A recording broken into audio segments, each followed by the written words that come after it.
Praise the lord. యేసుక్రీస్తు నామంలో మీ అందరికీ శుభములు తెలియజేస్తూ ఉన్నాను. ఈరోజు మనం ధ్యానం చేసుకోబోయేటువంటి వాక్య భాగం యెషయా గ్రంథం 49వ అధ్యాయం 15వ వచనం. అక్కడ చూసినట్లయితే, స్త్రీ తన గర్భమును పుట్టిన బిడ్డను కరుణింపకుండా తన చంటి పిల్లను మరుచునా, వారైనా మరుచుదురు గాని నేను నిన్ను మరువను. స్తోత్రం దేవ సర్వోన్నతుడా. ఈరోజు ఈ యొక్క వాక్యపు వెలుగులో మమ్మల్ని నడిపించండి యేసయ్య. ప్రతి వారికి వినగల చెవి గ్రహించగలను అనుగ్రహించి విత్తబడుచున్న వాక్యము విత్తనాల ప్రతి హృదయంలో నాటబడి నూరంతల పంట అనుభవించటకు నువ్వు సహాయం చేయమని, సహాయం చేస్తున్నందుకు నీకు వందనములు చెల్లిస్తూ నాజరేయుడైన యేసుక్రీస్తు నామములో ప్రార్థించి నమ్మి పొందుకొని ఉన్న మా పరమ తండ్రి, ఆమేన్. హల్లెలూయా. జాగ్రత్తగా గమనించాలి. స్త్రీ తన బిడ్డను మర్చిపోతుంది. ఎప్పుడైనా ఏ తల్లన్న బిడ్డను మర్చిపోవటం ఇంపాసిబుల్, కానీ వారు మర్చిపోతారేమో నేను నిన్ను మరువను అంటున్నాడు దేవుడు. ఎంతో అద్భుతమైన మాట ఈ ఉదయకాల సమయంలో. ఈ యొక్క వర్తమానం ఏ టైంలో నువ్వు వింటున్నావో ఆ టైంలో దేవుడు నీతో మాట్లాడుతున్నాడు. ఒక అద్భుతమైన సంఘటన చూద్దాం మనం.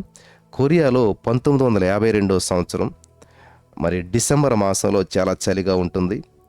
మంచు కురుస్తున్నటువంటి సమయంలో బాక్ యూన్ అనేటువంటి ఒక గర్భిణీ స్త్రీ తనకు ప్రసవ సమయం ఆసన్నమైందని చెప్పి గుర్తించింది. కొంచెం దూరంలో ఉన్నటువంటి మిషన్ ఆసుపత్రికి వెళితే తనకు సహాయం లభిస్తుందని చెప్పి ఆమె బయలుదేరింది. చలిగాలి బాగా వీస్తుంది. ఆమె నడవలేక, బిడ్డ మరి ఏమో కడుపులో ఉన్నాడు, డెలివరీ టైం. అలా నడవలేక నడుస్తూ వెళుతూ ఉన్నప్పుడు ఒక బ్రిడ్జి వచ్చింది. మరి ఇంకేం చేసిందంటే ఆ బ్రిడ్జి కిందకి వెళ్ళిపోయింది. ఆమె ఇంకా నడవలేకపోతుంది. ఆమె అక్కడే ఒక బిడ్డకు జన్మనిచ్చింది. తాను లేచి ఆసుపత్రికి వెళ్ళలేనటువంటి ఆ స్త్రీ ఇంకా అది గ్రహించిందామే. ఇంకా నేను వెళ్ళలేను హాస్పిటల్కి. పుట్టినటువంటి కుమారుడు వెచ్చగా ఉన్న గర్భంలో నుండి బయటకు వచ్చి ఆ చలిలో ఇమడలేక బాధపడుతున్నాడు. ఆమె తన బిడ్డ చలికి వణుకుతున్నాడని చెప్పి గ్రహించింది. బిడ్డను కాపాడటానికి తన దుస్తులు తీసి వానికి చుట్టేసింది. మర్నాడు ఉదయం ఆ యొక్క మిషన్ ఆసుపత్రిలో ఉన్నటువంటి నర్సు అయినటువంటి మిస్ వాట్సన్ ఆ బ్రిడ్జిపై నడుచుకుంటూ వెళ్తూ ఉండగా ఆ శిశువు యొక్క ఏడుపు వినపడింది. ఆమె పరిగెత్తుకుని వచ్చి ఆ బ్రిడ్జి కిందకు తొంగి చూసింది. బిడ్డ ఆకలికి ఏడుస్తున్నాడు, కానీ తల్లి మరణించింది. ఆ నర్సు ఆ బిడ్డను తీసుకొని తన ఇంటికి వెళ్ళింది. ఆ బిడ్డకు సూపార్క్ అనేటువంటి పేరు పెట్టింది. అతనికి 12 సంవత్సరాలు వచ్చినప్పుడు నర్సు అతనికి బ్రిడ్జి కింద అతన్ని ఎలా కనుగొన్నానో చెప్పింది. క్రిస్మస్ రోజునే అతడు జన్మదినం. ఆ రోజు తనను పెంచుతున్నటువంటి తల్లితో అతడు, అమ్మా, నా తల్లి సమాధిని చూడాలనుకుంటున్నాను అన్నాడు. ఆమె అతనికి తీసుకుని వెళ్ళి మరి తన తల్లి సమాధి వద్దకు తీసుకుని వెళ్ళింది. ఆ అబ్బాయి సమాధి వద్ద నిలబడి ప్రార్థన చేశాడు. అతడు ప్రార్థన చేస్తూ ఉండగా అతని కళ్ళ వెంట కన్నీళ్లు కారసాగాయి. అతడు వెంటనే తన కోటు విప్పేశాడు, లోపల ఉన్న స్వెటర్ని విప్పేశాడు. అతను మరి చూస్తున్నటువంటి నర్సు చాలా చలిగా ఉంది. ఇతడు కోటు తీస్తే చలికి బిగిసిపోతాడేమో అనుకున్నది, కానీ అతడు షర్టు బనియన్ తీసి ఆ దుస్తులన్నీ సమాధిపై పెట్టేశాడు. అతడు మోకరించి చలికి వణకడం ప్రారంభించాడు. అది చూసిన నర్సు పరిగెత్తుకుంటూ వెళ్ళి అతనికి ఆ దుస్తులన్నీ మరలా తొడిగింది. అతడు తనకు తెలియని తల్లితో ఏడుస్తూ, మరి అమ్మా, ఆ రోజు నీకు ఇంతకంటే చలిగా ఉందా అని బిగ్గరగా ఏడ్చాడు. అమ్మా, ఈ చలికే నేను తట్టుకోలేకపోయినే. ఆ రోజున నువ్వు బాలింతగా ఉండి ఇంతకన్నా నీకు చలిగా ఉందా అని ఏడవటం ప్రారంభించాడు. ప్రియులు గమనించాలి, ఎంతో బిగ్గరగా ఎలుగెత్తి ఏడ్చాడు.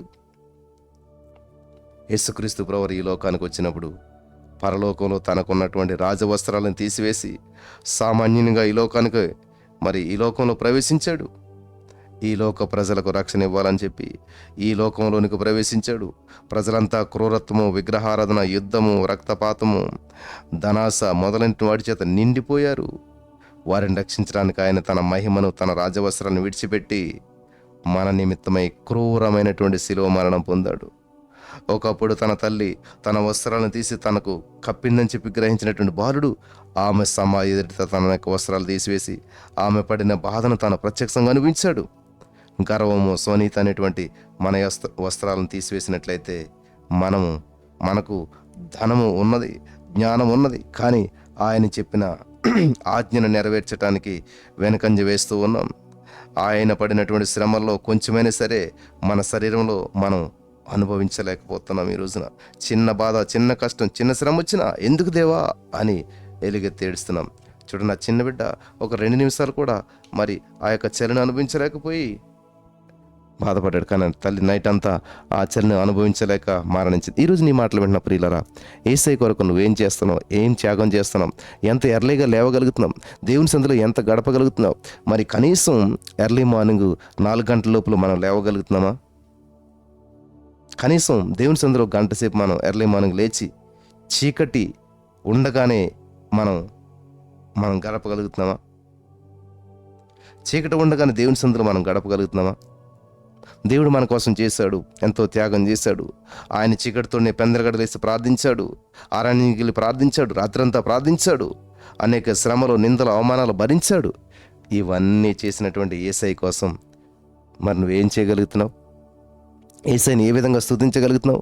అటువంటి యేసయ్యకి ఎటువంటి సింహాసనం వేస్తూ ఉన్నావు? ఎంత సమయాన్ని దేవునితో గడుపుతున్నావు? ఎంత సమయాన్ని దేవుని మహిమార్థంగా గడుపుతున్నావు? దేవుని సన్నిధికి ప్రతిసారి కంప్లైంట్ మైండ్ తోటే వెళ్తూ ఉన్నాం. దేవుని సన్నిధికి ప్రతిసారి ఏంటి దేవా, నాకేం చేసావు, నాకెందుకు ఆలస్యం, నాకెందుకని వివాహం జరగట్లేదు, నాకెందుకని ఉద్యోగం రావట్లేదు, నాకెందుకని మరి ఈ సమస్య నుంచి బయటపడతలేదు, ఎందుకని నాకు అప్పు తీరట్లేదు, ఇటువంటి ధోరణిలో ఇటువంటి మనసుతోటే ప్రశ్నిస్తూనే ఉన్నావు. నాకు మనశ్శాంతి లేదే, నా జీవితం సరిగా లేదే అని ఎప్పుడు కూడా నీ యొక్క స్వార్థపూరితమైనటువంటి ఆ యొక్క ఆలోచనతోటే దేవుని దగ్గరికి వెళ్తున్నాం. కానీ ఎప్పుడు కూడా మహోన్నతుడా, నువ్వు గొప్ప దేవుడు వేసేయా, నువ్వు సర్వోన్నతుడు వేసేయా, నువ్వు నా కోసం చేసిన త్యాగం గొప్పది, నువ్వు నా కోసం చేసినటువంటి మరి ప్రాణత్యాగం ఎంతో గొప్పది, నువ్వు నాకు ఎంతో విలువనిచ్చావు, నాకు ఎంతో జీవితాన్ని ఇచ్చావు, ఎంతో కృప చూపించావు, ఈ లోకంలో ఎంతో మరి సామర్థ్యాన్ని, శక్తిని నాకు అనుగ్రహించావు, ఆరోగ్యం ఇచ్చావు, బలం ఇచ్చావు, సమృద్ధినిచ్చావు అని దేవుడు ఇచ్చినటువంటి దాన్ని ప్రతి ఈవిని బట్టి దేవుని మనకి స్తుతించలేకపోతున్నాం, కృతజ్ఞతలు చెప్పలేకపోతున్నాం.